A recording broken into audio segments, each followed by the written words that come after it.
offered carrot and quinoa falafel, fine, with hung yoghurt. I don't know about you guys, but I don't like my yoghurt with a massive cock in it. Despite most of my mannerisms.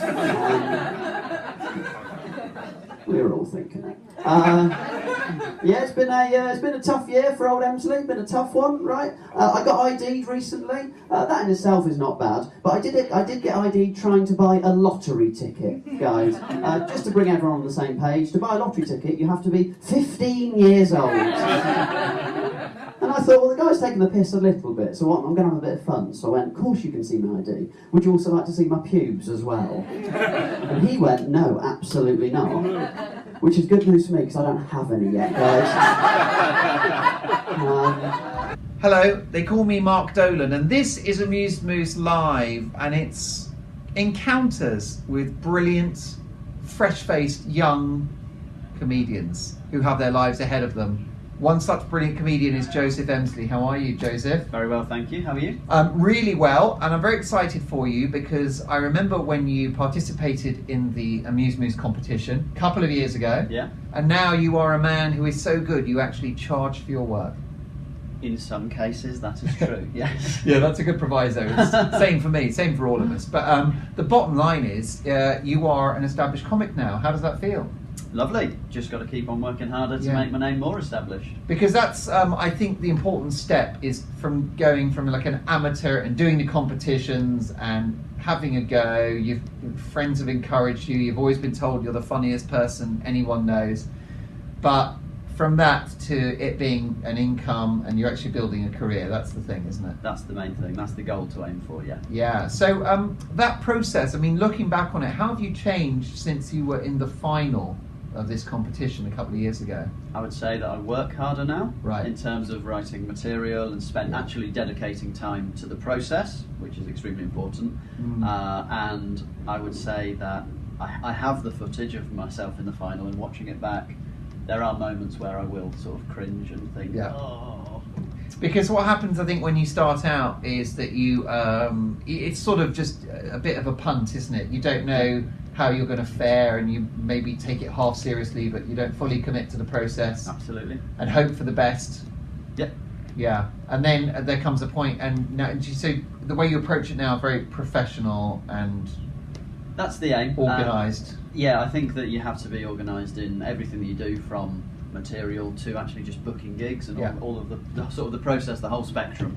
And that's the approach that I've taken. Treat it, even though I've got a day job, treat it as another job and sort of work at it like that. Oh, I think it's really, really healthy. And how did you get into stand-up? What made you do the competition in the first place?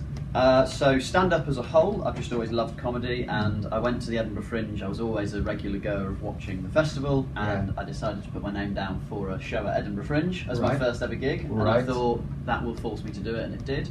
And then the competition, I felt that it would be a good way to get my name out there if it were to go well, and as displayed, you know, it went well, made it to the final. Well, it really did, and many years ago I was in the final of So You Think You're Funny. Right. And although I did not prevail, and I did not prevail. But actually the final I was in, I was alongside Russell Brand, who also did not prevail, and I think he's done okay since. He's done some stuff. Yeah.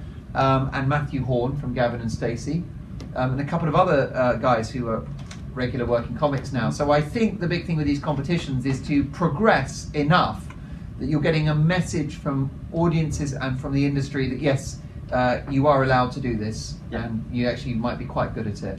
Because that's the thing, at that early stage, you need the validation that this isn't just you that thinks you're quite funny.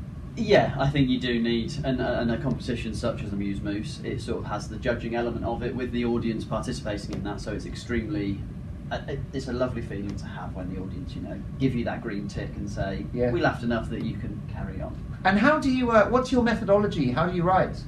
I like to think of an idea, and I actually really enjoy going and sitting with some friends and sort of talking around the idea and seeing where they sort of what they mention, if that works with me.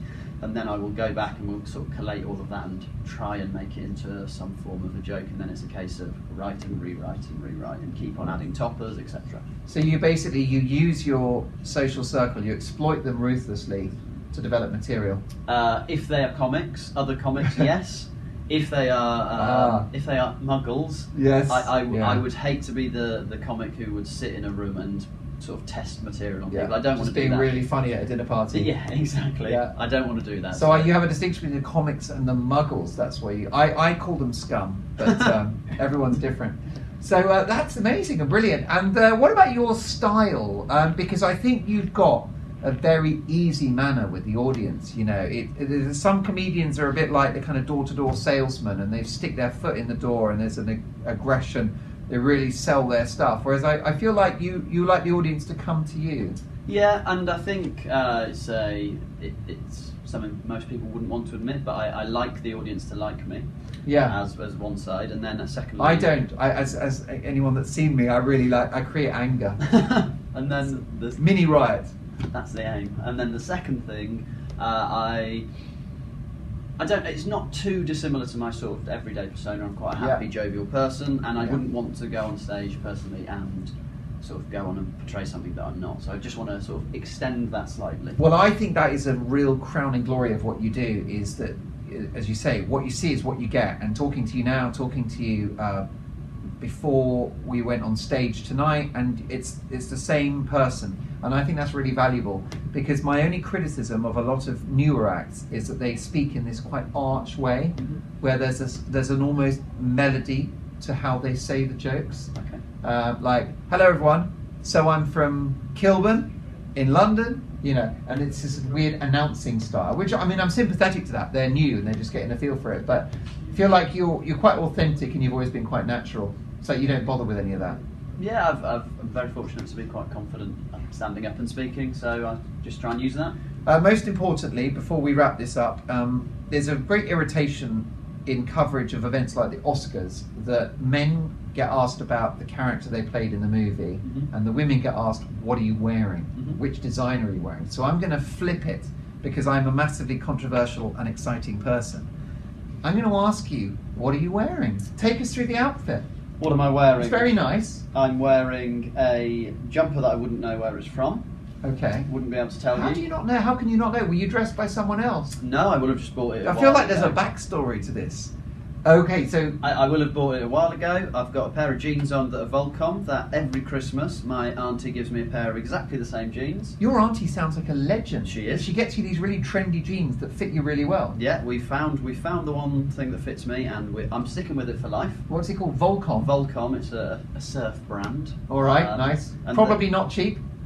To be honest, I don't know. 50 quid for a pair of jeans? Yeah, not a small amount of money. Yeah. But I would say worth it. Well, they last a year, so Come on, no brainer. 365 days. I like to consider myself a good judge of a man's size, so I'm thinking waist 32, inside leg 32. I'm thinking 32. You're bang right.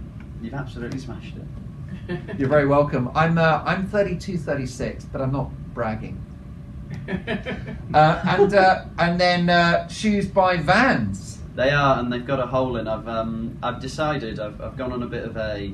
So I'm a vegetarian, and I've decided I'm going to wear shoes until they're almost unwearable. You're going to say I'm going to start eating shoes? Yeah. Well, I could do that. I'm not going to wear them until they're almost unwearable. Good. And then get some new ones, because I feel that we consume quite a lot in this day and age, but we won't delve into that here. No, that's a really good idea, and I'm the same. I've been wearing this hair for years.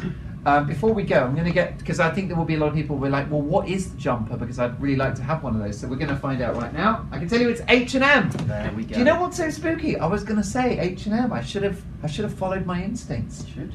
You're a very stylish young man and a very funny young man. Stay brilliant. Thank you very much.